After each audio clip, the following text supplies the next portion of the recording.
Assalamualaikum warahmatullahi wabarakatuh. Alhamdulillah, puji dan syukur senantiasa kita panjatkan kepada Allah Subhanahu wa taala. Salat dan salam semoga tercurah dan terlimpahkan kepada baginda Nabi besar Muhammad sallallahu alaihi wasallam.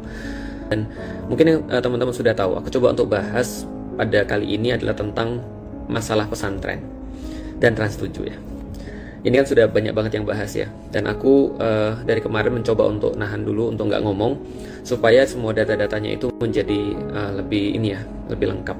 Dan aku coba untuk nyampein pandanganku secara pribadi dan mudah-mudahan ini bisa bermanfaat bagi teman-teman sekalian yang ngelihat live ini atau yang jadi followers aku yang sudah ya selama ini kita udah berinteraksi lah.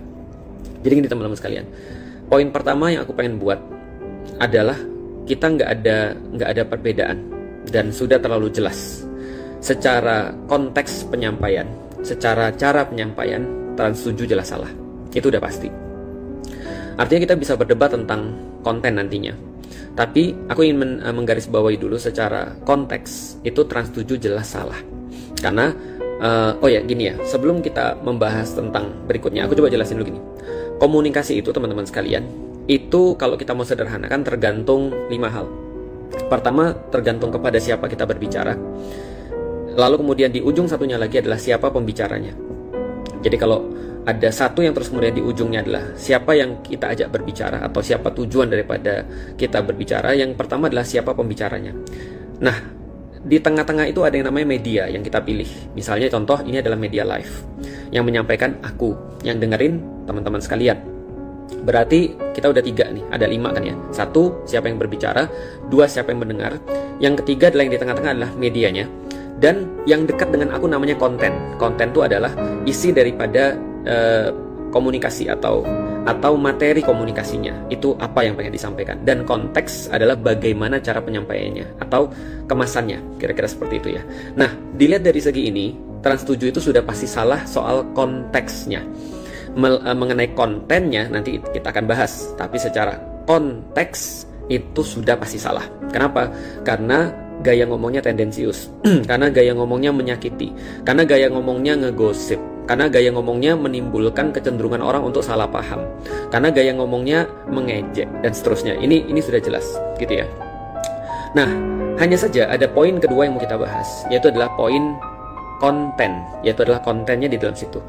Sekali lagi, untuk membahas ini, teman-teman harus tahu dulu bahwa kita tidak mau untuk menjelekkan siapapun dalam pembahasan konten ini. Kita cuma mau menggunakan semua ini untuk introspeksi dan untuk membuat kita lebih kaya dalam pemahaman, dalam pengetahuan, dan tentunya dalam cara bersikap. Jadi gini ya, kita sekarang bahas kontennya ini. Teman-teman sekalian pernah nggak sih ngelihat sesuatu yang kita anggap berlebihan? Ya, tentu banyak.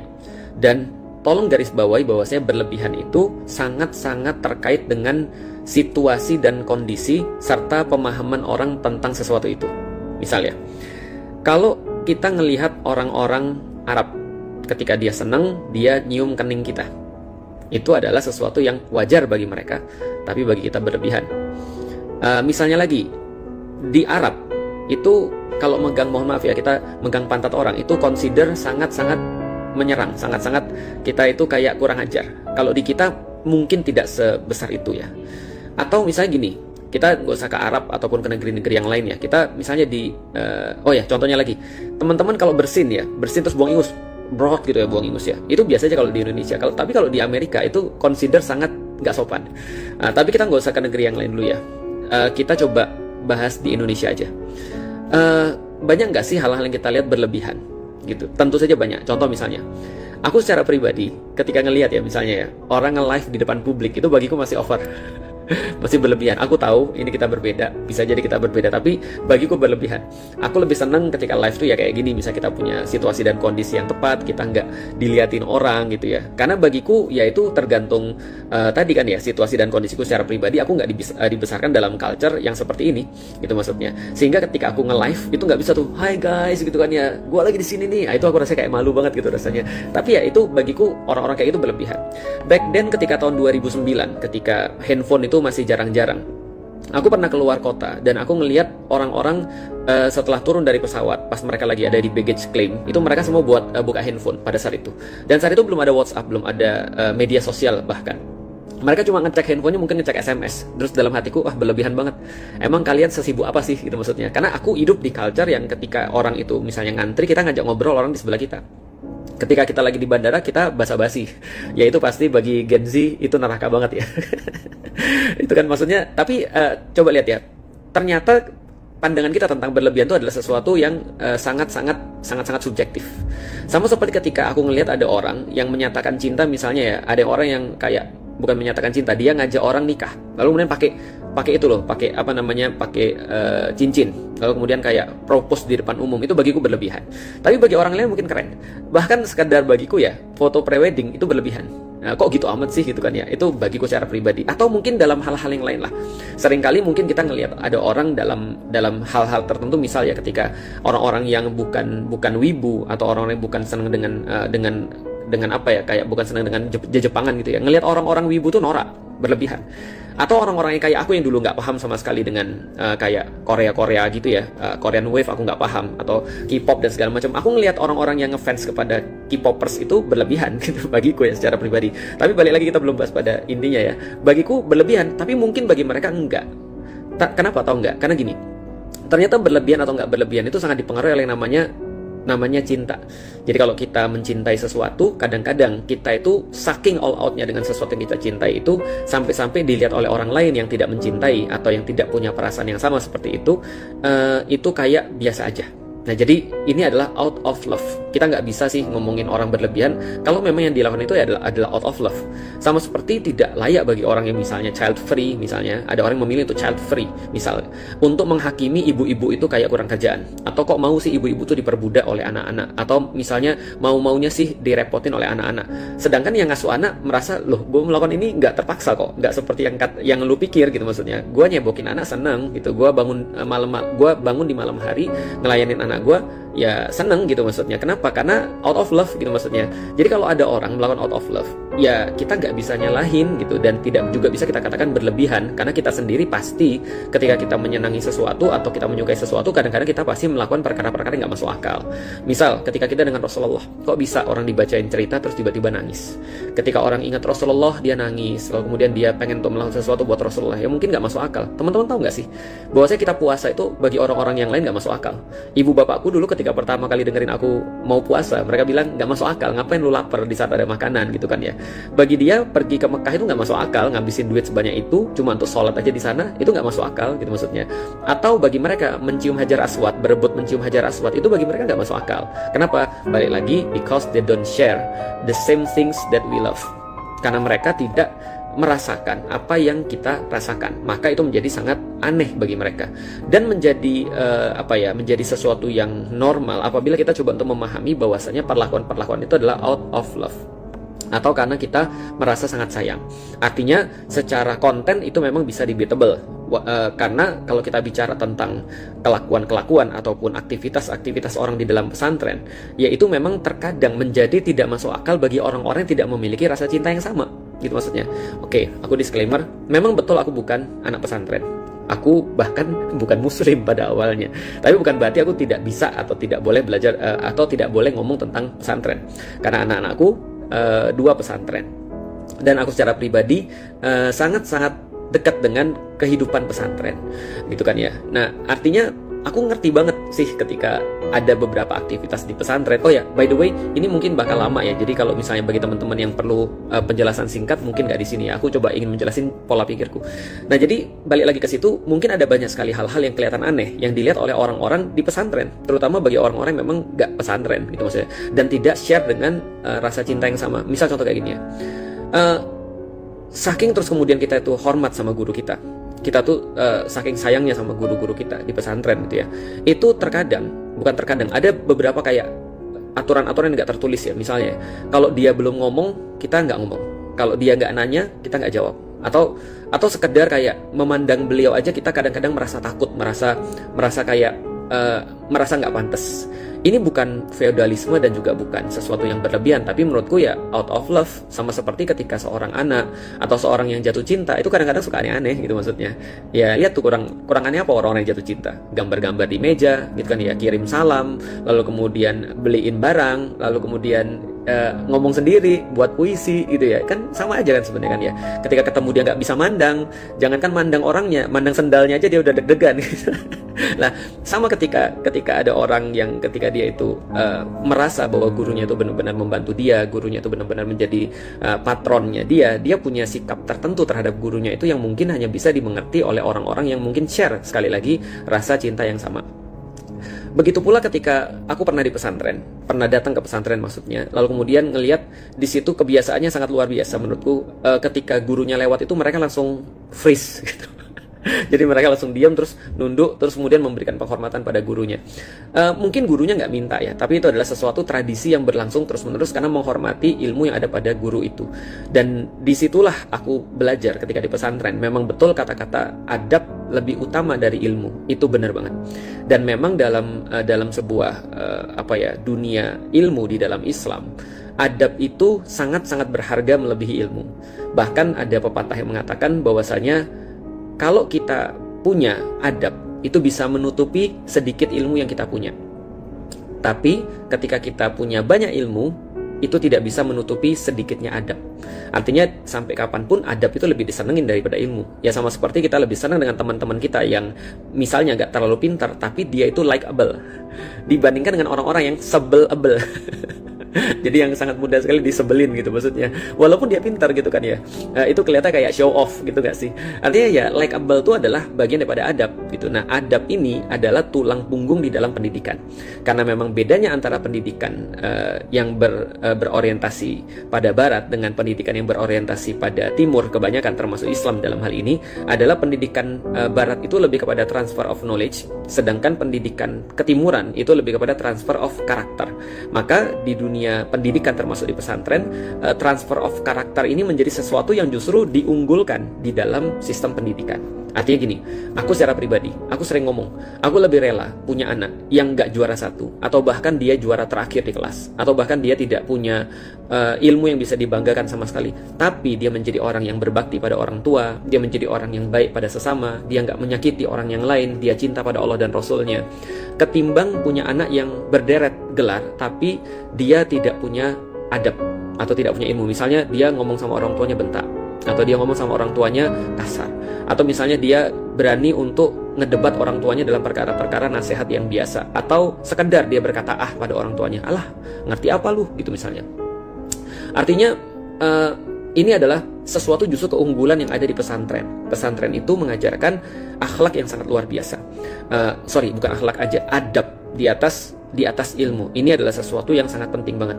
Dan pelajaran adab ini ada pada ketika mereka makan, ada ketika mereka beraktivitas di pagi hari, ketika mereka sholat, ketika mereka mencari ilmu. Maka di dalam Islam ada misalnya kitab yang sangat terkenal, Ta'alim Muta'alim, yaitu adalah bagaimana kita itu mempelajari cara belajar. Jadi bagaimana adab-adab sebagai seorang pembelajar. Karena adab sebagai seorang pembelajar ini penting banget.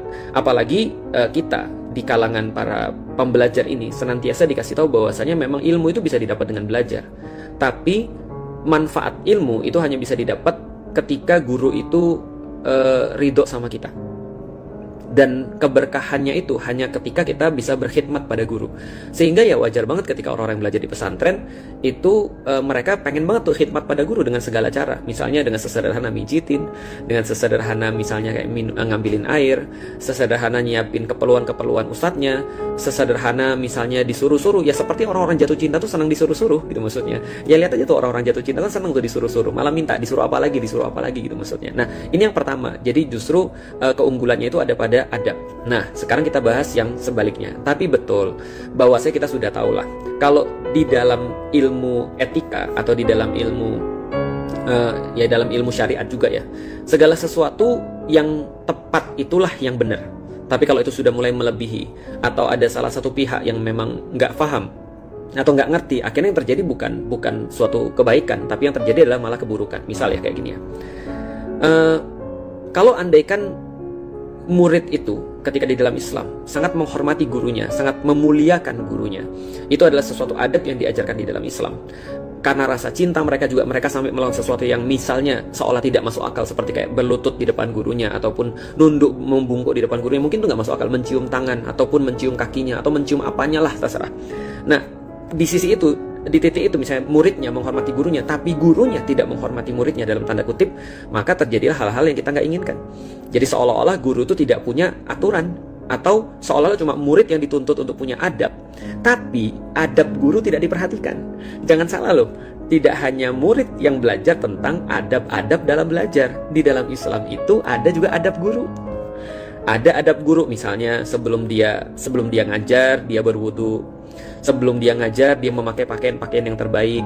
Sebelum dia mengajar, dia meminta tolong kepada Allah agar apapun yang disampaikan ini menjadi manfaat bagi pada murid-muridnya. Sebelum mengajar, dia memperhatikan apakah semua pelajaran-pelajaran sudah dia persiapkan. Lalu kemudian ketika dia mengajar dengan suara yang tegas, dengan nada yang baik, dengan penuh perhatian, kelemah lembutan. Kalaupun dia mau menghukum, dia pastikan dia menghukum bukan karena emosi, tapi menghukum karena Allah misalnya. Dia perhatikan bagaimana cara gerak-geriknya karena dia tahu setiap gerak-geriknya itu ditiru. Itu adab guru tuh. Nah, coba bayangin, andaikan yang dituntut hanyalah adab murid, tapi adab gurunya nggak ada. Ya, jadinya nggak lengkap. Itu yang aku bilang tadi. Di sini letak debatable-nya.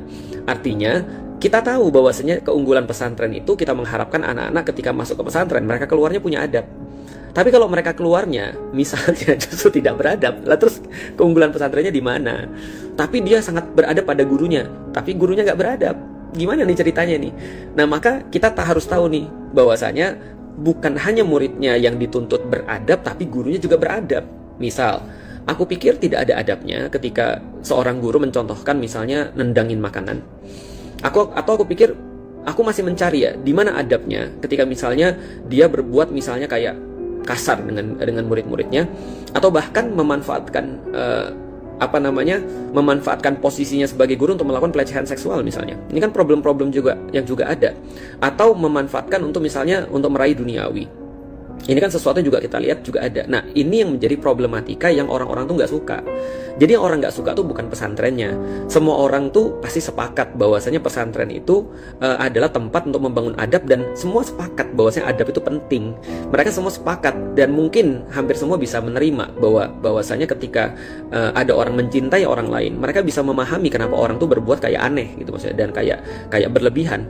Tapi yang orang tuh nggak paham dan orang tuh nggak terima adalah ketika lu bilang adab tapi lu nggak mencontohkan adab. Itu maksudnya tuh. Artinya kalau kita lihat secara fair, berarti bukan hanya murid yang punya adab, harusnya guru juga punya adab. Tidak misalnya jogging dengan yang jorok misalnya, atau tidak misalnya memanfaatkan posisi, atau misalnya tidak berbuat sesuatu yang tidak beradab. Karena ya kita tahu bahwasanya ada pepatah, kalau guru kencing berdiri, maka murid kencing maraton. Jadi nggak bisa kayak gitu juga gitu maksudnya. Jadi menjadi guru itu atau mengatakan adab di atas ilmu itu tidak membebaskan kamu daripada menjaga dirimu untuk beradab juga gitu. Atau tidak serta-merta ketika dikatakan bahwasanya kamu tuh kiai lantas kamu nggak punya batasan. Justru ketika aku semakin belajar, aku semakin ngerti bahwasanya guru itu punya lebih banyak kewajiban daripada murid. Aku ingat banget Ustadz Hafiz Abdurrahman, beliau juga pesantrenan. Beliau juga punya nasab ilmu daripada guru-guru beliau di pesantren. Beliau ngomong begini, wasiat daripada guru-gurunya. Dia bilang, kalau kalian ngajarin orang, pastiin kalian melakukan lebih banyak daripada apa yang kalian minta orang untuk lakukan. Jadi kalau kalian minta orang untuk beradab, pastikan kalian menunjukkan yang lebih daripada itu. Kalau kalian nyuruh orang sholat malam, maka jangan sampai kalian sholat malamnya nggak seberapa. Atau jangan sampai ketika kalian nyuruh orang untuk melakukan sesuatu, kalian nggak punya modal itu. Jadi pastiin kita tuh lebih berat. Karena memang tugas guru tuh lebih berat daripada murid-muridnya. Karena guru itu ya seseorang yang digugu dan ditiru. Terus apa yang mau digugu, apa yang mau ditiru, kalau nggak ada apapun yang bisa dilihat dari situ. Artinya semakin orang tuh punya ilmu, harusnya adabnya semakin bagus. Ketika kita ngajarin orang punya adab, maka adabnya harus semakin bagus. Itu poin kedua. Kalau masih kuat, poin ketiga. By the way, aku lagi ada di Samarinda nih. Ada di Samarinda. Di sini udah mau maghrib. Tapi ya nggak apa-apa lah. Kalau di tempat teman-teman kan rata-rata dari dari WIB ya. Nah, WIB mungkin belum maghrib. Nanti kalau maghrib aku hentiin deh. Nah, yang ketiga teman-teman sekalian, how to response. Ini yang paling buat aku kecewa serius. How to response. Jadi gini ya. Yang aku tahu teman-teman sekalian, Rasulullah SAW juga pernah difitnah. Beliau pernah difitnah dan para sahabat ngamuk ketika beliau difitnah. Tapi ketika beliau difitnah, dan sebagaimana seharusnya ketika kita difitnah, maka kita coba untuk memilih respons mana yang paling bagus ketika kita difitnah. Jadi gini ya, coba kita bahas satu persatu. Ini teman-teman sekalian, Ketika Trans 7 berbuat sesuatu yang salah, kita udah bahas di poin yang pertama. Dan sebagaimana orang-orang ngejek yang lain, apa yang orang-orang tuh harap ketika orang tuh ngejek seseorang? Orang tuh marah, orang itu balas, sehingga dia bisa bilang, bener kan yang gue bilang? Artinya orang-orang yang ngejek itu seneng ketika direspons dengan cara marah-marah atau ngamuk-ngamuk. Nah, artinya kalau kita merespons dengan cara seperti itu, kita udah masuk dalam jebakannya. Dan justru kita tidak menunjukkan sesuatu yang harusnya kita tunjukkan. Kalau dikatakan misalnya, dasar lu gak beradab, terus kita ngamuk, terus orang bilang, bener kan lu gak beradab? Nah, dan bukan seperti itu cara yang ditunjukkan oleh orang-orang di zaman dulu. Jadi di zaman dulu Rasulullah ketika difitnah, beliau tidak membalas dengan sesuatu yang lebih buruk, atau dengan mengatakan wajarlah gue lagi marah nih, nggak gitu. Lalu ngomong mohon maaf ya, nama-nama binatang, lalu kemudian ngata-ngatain orang berbuat sesuatu yang lebih parah dan segala macam. Ini cara respons. Ingat teman-teman sekalian, Islam itu adalah agama yang mengajarkan cara respons terbaik terhadap satu hal. Karena merespons itu bisa banyak hal. Misal ketika kita mendapati keluarga kita meninggal, kita bisa merespons dengan banyak hal. Tapi Islam itu mengajarkan respons yang terbaik. Respons yang terbaik itu adalah bagaimana caranya supaya outcome daripada permasalahan itu sesuai dengan yang kita inginkan. Pertanyaannya sekarang, teman-teman lihat bagaimana respons, mohon maaf, teman-teman daripada pesantren ketika dalam kasus ini. Yang mau aku tanya adalah, kalau ada orang-orang di luar sana yang masih nimbang-nimbang anaknya mau disekolahin ke pesantren atau tidak, dia kira-kira mau nyekolahin anak di pesantren atau enggak tuh? Kalau dia dapati, oh ternyata selama ini yang dibilang itu adab di atas ilmu, tapi demomu nggak punya adab. Tapi caramu merespon nggak pakai adab juga. Dengan alasan apa? Dengan alasan wajarlah gue lagi marah nih, gitu kan ya. Wajarlah gue lagi nggak enak nih, nggak bisa. Kenapa? Karena justru kita tuh dilihat orang lebih punya ilmu, lebih punya adab, lebih punya akhlak, lebih islami. Jadi orang mengharapkan respons terbaik nih. Seperti apa nih dari pesantren? Pertanyaannya, bisa nggak kita buat respons sehingga orang-orang yang melihat kasus ini kemudian jadi respect dengan pesantren dan jadi mau benar-benar masukin anaknya di pesantren? Orang jadi mikir gini, harusnya ini nih caranya nih, begini nih caranya merespons sesuatu yang buruk nih, ya kan? Coba lihat bagaimana ulama-ulama merespon ketika mereka dijelekkan. Misal kita tahu ada ulama yang merespons bahwasanya ketika dia dijelekkan, dia cuma bilang gini aja, ya kalau yang dia bilang benar, mudah-mudahan Allah memaafkan aku. Kalau yang dia bilang salah, mudah-mudahan Allah memaafkan dia. Ini kan respons yang luar biasa ya.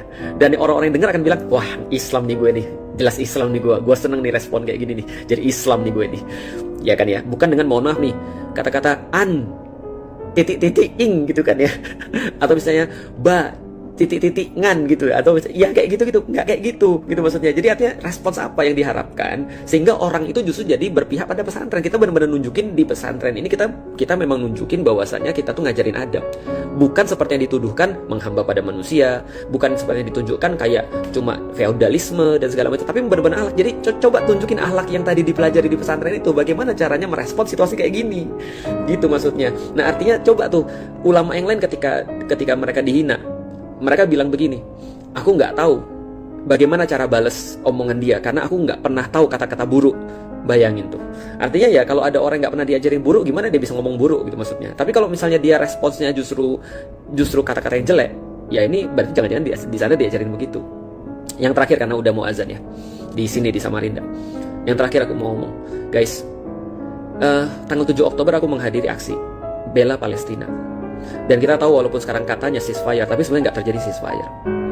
Tapi aku cuma mau bertanya sih, kalau andaikan kita bilang kita turun ke jalan untuk bela kehormatan atau kemuliaan para kiai, atau membela kemuliaan Islam taruhlah ya, aku berpikir begini, urusan Palestina ini apa nggak lebih penting ya? Urusan Baitul Maqdis ini apa nggak lebih penting ya? 2 tahun loh maksudnya ini terjadi pembantaian, puluhan ribu loh orang mati. Lihat jenazah-jenazah yang dibalikin, tahanan-tahanan yang dibalikin dalam bentuk jenazah, ada yang dibakar, ada yang matanya dicongkel. Ini ganggu kita nggak sih? Maksudnya aku nggak menganggap penting untuk membela kehormatan para kiai, nggak. Aku udah tegasin dari awal tadi. Tapi guys, jangan sampai ini semua jadi pengalihan sesuatu yang lebih penting yang harusnya kita lakukan. Kalau mau beresin, segera beresin, tunjukin akhlak yang baik. Gimana caranya orang tuh merespon sehingga orang pengen pergi ke pesantren, orang ngelihat pesantren tuh benar-benar ngajarin adab. Yang berikutnya, umat masih punya banyak sekali tugas. Jangan sampai kita akhirnya cuma dilihat sama orang, oh dia cuma membela kepentingan kelompoknya aja, sedangkan kalau yang lain ada masalah dia tidak mau untuk turun, padahal itu masih muslim juga. Ya mudah-mudahan Allah rahmati kita semuanya. Kita sudah mau maghrib di sini. Doain ya, itu aja yang pengen aku sampaikan. Nanti kita sambung kapan-kapan. Assalamualaikum warahmatullahi wabarakatuh.